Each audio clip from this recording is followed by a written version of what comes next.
We have more revelations from Michael Wolff's book, Fire and Fury. It hasn't been released yet, but we are hearing about more and more excerpts. And one of the more recent excerpts that has been covered has to do with Hope Hicks, the communications director in the Trump administration, and her on-again, off-again relationship with Corey Lewandowski.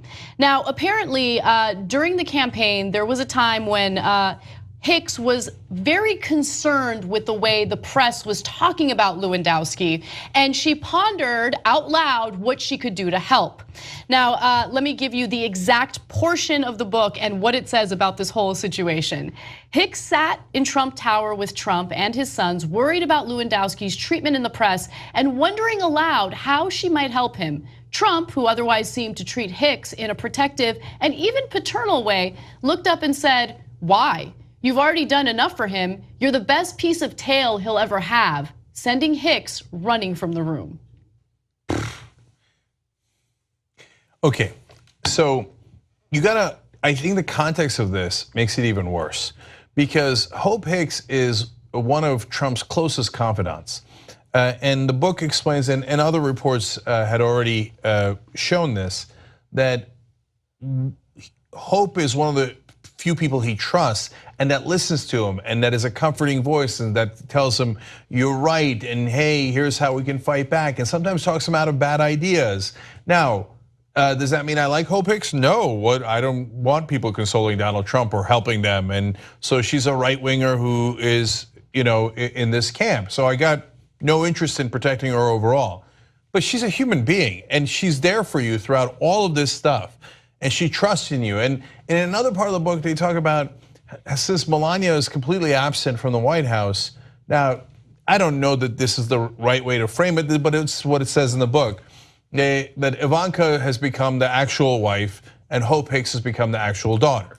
Now, I'm uncomfortable with that framing, but that's what insiders are saying about the Trump White House. But it's relevant in this case because that's how close they are. And he still says, "Oh, you're the best piece of tail you ever got."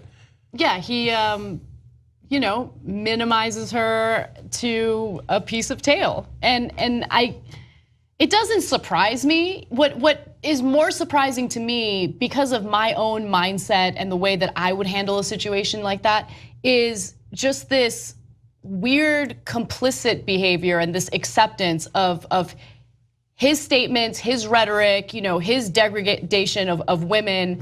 I mean, I don't know, maybe she did call him out, maybe she aggressively did so and we're just unaware of it. But I just feel like, and I hate to, put you in this context, but just to give you an example, if you ever talk to me like that, ever, like first of all, you've never even come close. But if you ever did, like done, that means that you see me as nothing more than a piece of tail. It makes me feel like an object, and I don't want to work for someone or be consoling someone who sees me that way.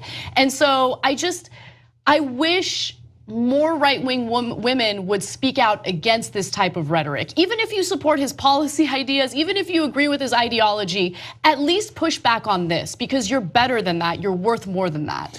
So now, one of Trump's supporters, of course, jumps in and says that the president frequently curses and uses off-color sayings. No, that's not the issue here. Nobody's getting on anybody for cursing or for even making off-color jokes that aren't personal like this. So it's that distinction. I hate the way they blur that line. So the Access Hollywood tape, it wasn't that he talked about genitalia, it wasn't that he cursed or that he was joking. It's that he said, "No, I physically grabbed them. I grabbed their genitalia and I don't ask for permission." That was the issue, not the language, not the cursing, not any of that, right?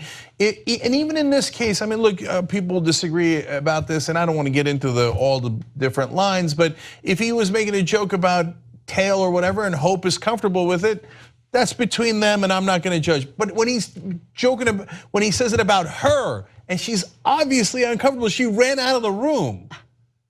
Like, if you can't see that that's an issue,